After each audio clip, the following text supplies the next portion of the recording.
So I'm dreaming of this place. It's Leopold's Book Bar Cafe. It's the dreamiest bookstore, cafe, and cocktail bar combo you'll ever find. And it's right here at 1301 Regent Street. They've got the latest books from around the world, wines to sip or take home, and live jazz, plus open hours until midnight most nights of the week. You can grab a drink or dessert and just kick back at Leopold's. Today on CityCast Madison. It's Thursday, so of course, we're dishing on Madison's food scene. What are you eating for Thanksgiving? Not sure? Don't want to cook? Got too many people to cook for? Well, good news, you do have some options in Madison. Our friend Lindsay Christians of the Cap Times joins us to share what's open around town for eat-in and takeout, and we dish a bit on our personal favorite Thanksgiving traditions. It's Thursday, November 16th. I'm Bianca Martin, and here's what Madison's talking about.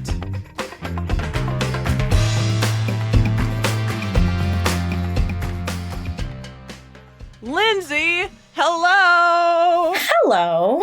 How are you, girl? I am doing great. I am really excited about Thanksgiving, as I am every year at this time. Me too. I can't believe it's right around the corner. Also, thank goodness, because I need some comfort food. And we know Wisconsinites are no stranger to loving comfort food. We pretty much eat it all year. So many of you guys are probably going to make your own meal, but a number of folks will go out to eat. Lindsay, do you think it's too late to get a reservation? It is not too late to get a reservation. I would do it as soon as you think of it now. I mean, sooner is probably better than later. Although, I don't know. There are some places that I think are going to be able to accommodate quite a few people, anywhere with a buffet, you know? Yes. And also, there's going to be options for getting some pre-prepared food from restaurants as well, right? Yes, totally. I often think about like grocery stores as a place to get pre-prepared stuff. But for this piece that we recently did in the Cap Times, Nicole Hazy compiled this. But she found a lot of restaurants that are doing some really cool things for like take it home, like have the restaurant do it up and then take it home like we all did during the pandemic. Yes, that's lovely. Well, I'm really excited to hear about them. It really only occurred to me in the past few years to take this option and go out on Thanksgiving. Is this like a growing trend of people getting interested in eating out? That's a really good question. I was trying to find out what percentage of people eat out on Thanksgiving. And I feel like it's somewhere in like the 10 to 15% range. So it's not everybody, but it's not nobody, you know? Looking at the restaurants that do this over the years, it's not so much that it's growing, but restaurants will sometimes make it a thing. Like the Great Dane, it's a thing that they are always open on Thanksgiving, right?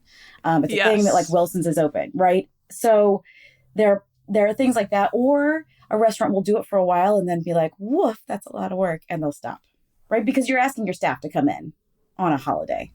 So right. That can be, especially if you're open and not just like serving something for take home. It's a different calculus. It's sort of like asking when you ask people to work on Black Friday. Right. Totally. It also just like it warms my heart that there are places that dedicate like the Great Dane, you know, for folks that might not have a place to be, that there is a place for you.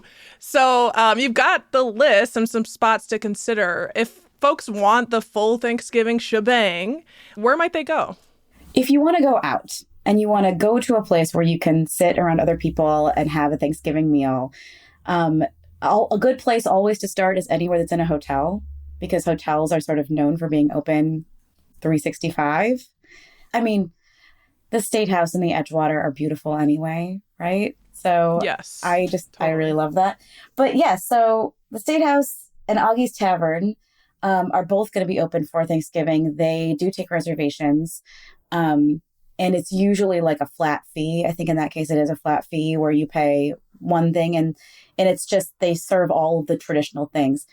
I get a lot of food magazines, you know, and every year on Thanksgiving, it's always a challenge because people tend not to want something really creative on Thanksgiving. Yeah, They want don't something, get crusty. right? Don't mess up my mac and cheese. Not today. They want something comforting, something that they remember from growing up. They want something that's not, it's not going to be unusual to them, I should say. Delta Beer Lab does an event it's free, and you have to like register in advance for a ticket. I believe it's 150 people. The first 150 people will get fed, kind of thing, so they can have an estimate of how much food to make. But that's open to anybody. It's designed for people who maybe don't have somewhere else to go. And where is that?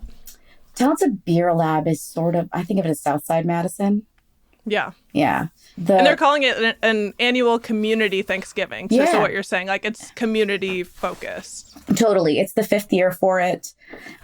Wilson's on the east side does something kind of similar where anybody can come and just have a Thanksgiving meal, and it's open to whoever. And it's free. Yeah. They're a free meal. So people who are in need. Yeah. So yeah.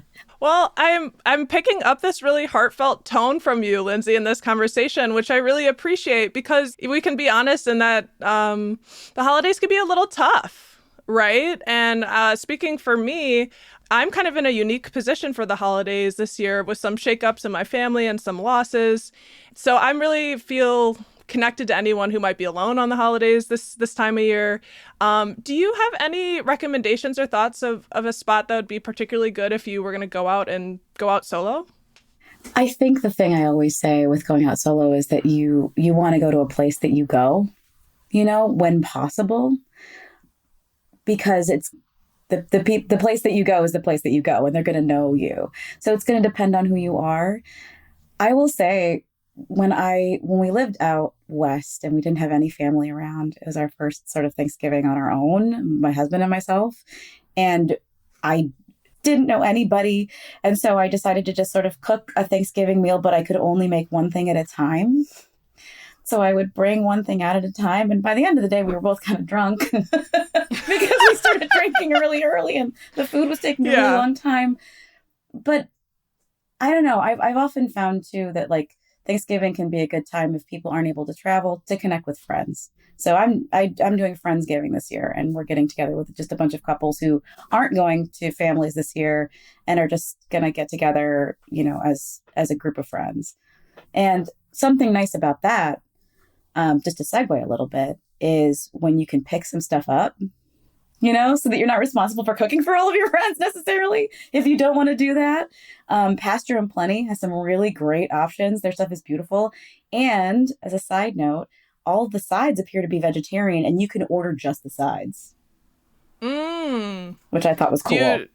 And Pasture and Plenty, that's over on Old University, right? Yes. Yeah, it's over on Old University. The sides, they've got like a kale salad with roasted squash. They've got like a mixed squash root vegetable gratin that looked amazing. The sourdough stuffing with apple, kale, and sage. I mean, these things look amazing, right? Pumpkin pie. Ooh, that sounds so good. Brioche rolls. Yeah.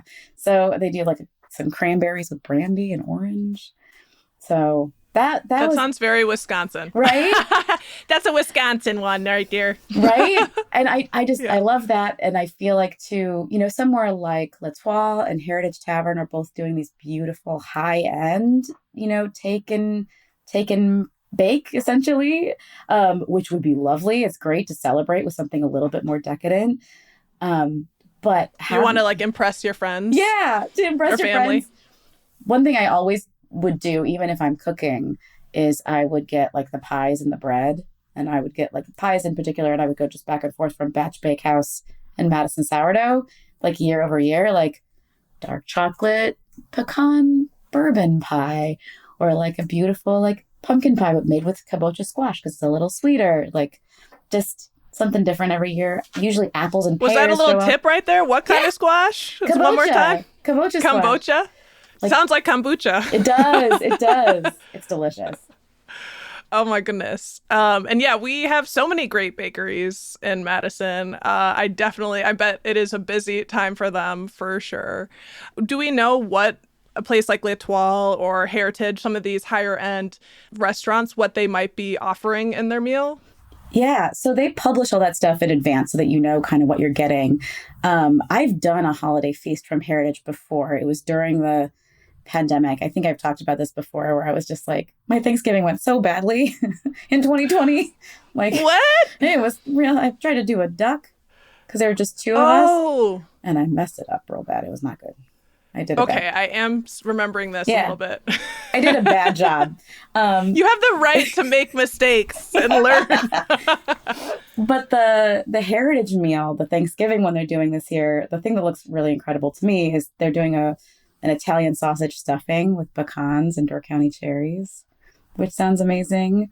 Roasted rosemary fingerlings, like fingerling potatoes. There's sweet potatoes everywhere. I love sweet potatoes. I feel like most of these places, again, are going to be doing something really classic. L'Etoile is doing a turkey roulade, which is like when they roll the meat around delicious things inside of it.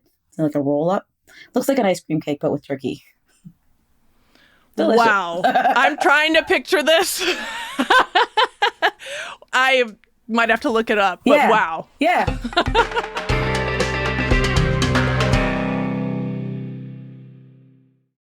I feel like Thanksgiving is so personal for so many people and like the dishes and the sort of things that you're interested in. I mean, you're a food connoisseur and, like venture even to make a duck, you go big. Can you talk about like some of your favorite things to have this time of year? Yeah, for sure. So that original Thanksgiving in California, I was in my early 20s and I'm making a, Thanksgiving meal one piece at a time. And I made Ina Garten's chocolate mousse with Grand Marnier. Oof, girl. Which is like not a thing you would normally associate with Thanksgiving, but I knew that Patrick really liked it. And so I was like, I'm going to do this and I can make it ahead. And it was like the thing that came out really well. The thing that was like Amelia Bedelia. Like she messes everything up, but she gets the cake, Like, the thing that matters. Yeah. So that's become like a little tradition where we do a chocolate mousse at the end, which I don't think, it's not traditional, but he loved it so much. And we both loved having dark chocolate mousse. And that's like one of the gorgeous. Things. Yeah. I feel like it's appropriate to add something that is just pure joy. What for you, like out of the dishes that are pretty standard fare, like what are your go-tos to be like, I got that in the kitchen. I'll be doing that. I love stuffing. Like I'm obsessed with stuffing. It's like, I don't know why we only make it at Thanksgiving. We should make it all the time because it's amazing. But there's this one, it's sort of like a variation on stuffing, but it's actually technically a butternut squash cheddar cheese, like bread pudding. Ooh. But it's like a stuffing. It is not healthy. Let's just be clear. It's healthy for the soul. A bunch of cheese. It has like, lots of butternut squash. It's got like heavy cream in it. It's got eggs. It's delicious. But it's like one of those things that I would make as a vegetarian main. One year for Thanksgiving, I had a vegetarian friend with us and I roasted a whole fish. And that was cool to do like a whole big fish. Like that was really fun because again, like she's pescatarian. I should qualify. I was going to say, she's pescatarian. I'm like, I'm kind of following. Yeah. That was really cool to do and like finding things. I've never been big on like the green bean casserole and that kind of thing, but whenever it shows up, I'm like, oh, okay, I forgot I do like this. See, that's mine. Oh yeah, I love the green bean casserole. Yeah, with the crunchy top. With the crunchy top and the cream of mushroom, all of that. And the fresher, now like, getting a little more advanced, doing, a fresh version of it. But I will be honest, I kind of want to take back the advanced note because I like the old, the very classic like cream of mushroom stuff too. So, I just like salt. I'm just a salty girl. I love that though. I'm a savory girl. I also like have some things that I really love. And mine is mac and cheese. And I found out when I was dating someone a million years ago who was from Tennessee, or just like different families are totally different. And like for a lot of people I know, it's like mac and cheese is standard. And I've also run into families that are like, that's not something we include. Yeah. So mac and cheese is also another one. And it's very good for Wisconsin. Just load it on thick. And if you'd like to invite me to your Thanksgiving, please have mac and cheese and I will thank you. Now, do you like it baked or do you like it like stovetop? Okay. Oh, for sure. Oh, yeah. Baked deep in cheese and like crunchy, but like not burnt, ideally. Well, so do you have any like resources you recommend for folks who are kind of leaning towards wanting to cook cook at home, the many folks who will do that? Yes. So I have had a lot of fun in previous years, like trying to do every recipe from like the same site. So I did an entire Food 52 Thanksgiving, all recipes from Food 52. I did all like food magazines one year where it was just like Bon Appetit and Food and Wine and like compiled things from there. Something I love listening to every year is Splendid Table, which is a podcast out of Minnesota and a radio show on PBS. Yes. They do Turkey Confidential every year, and I listen to it every year on Thanksgiving, and they just answer people's questions about the Thanksgiving meal, like, what should I do? I didn't realize I had to do this, or how come my pie's not coming out, or whatever. Oh my gosh. Yeah, and they play that on WPR, Yes. Turkey Confidential. Turkey Confidential is great, and it's really fun. Yeah. One year, somebody called in and was totally trolling Lynn Rosetto Caspar, and he got through, and she didn't understand that he was making fun, and I was gonna like run to St. Paul and save her. Like I would throw a turkey at him. Yeah. Excuse you, upset. sir. It's like, do not. That sucks. She's a national treasure. Yeah. But anyway, yeah, this year I'm doing the Judy Rogers Zuni Cafe style brine on a turkey. Can you expound on that one? Yeah, so instead of putting your turkey in a liquid brine, like a water brine, which is a pain in the butt to do because turkeys are big, you do a dry brine, which is what I also do with chicken. And so you pull it out a couple of days in advance, you thaw it out, whatever, not out of the fridge, like in the fridge. Don't die. Keep it in the fridge. But you put, I do a mix of like kosher salt, rosemary, thyme, sometimes lemon zest. And you can do any spices you want so long as salt is part of it. And you basically just coat it in the salt mixture for a couple of days before you cook it. And then for like the last day, at least, you leave it uncovered in your fridge so that the skin dries out, and it helps you get a little bit more of a crispy skin. And it is really, really tender that way too. Like it's a beautiful way of doing it. But you have to sort of plan ahead to do that. Right. But it's easier than a wet brine, and it's delicious. And the outcome is probably worth it. That sounds very good. Yeah. Well, I feel like we've got a lot of options and thoughts for folks. I'll definitely be looking into a Friendsgiving myself. Any last thoughts or recommendations on how to have a good Thanksgiving? I think if something is causing you stress, like you're worried about the pie or whatever, just make it for no reason. And on Thanksgiving, have it set up where you're picking one up. You know what I mean? Like, don't put the additional pressure on the day that it's going to take anything away from the enjoyment of the day. Do it when there's not a clock ticking or people that you really want to, or have a backup plan too. Like Pasture and Plenty, I have to say, is like one of those that's amazing for like just having frozen things. And then you can be like, yes, I'm totally going to make this Brussels sprout situation. And if it doesn't turn out, it's right there. And if it does turn out, you've got extras. And who doesn't love leftovers? Everybody loves leftovers. And that is the bottom line with Lindsay Christian. Lindsay, thank you so, so much. Thank you. Happy Thanksgiving. Happy Thanksgiving. That's Cap Times food editor Lindsay Christians. Check out our show notes for a link to the Cap Times story with all of the restaurants we mentioned.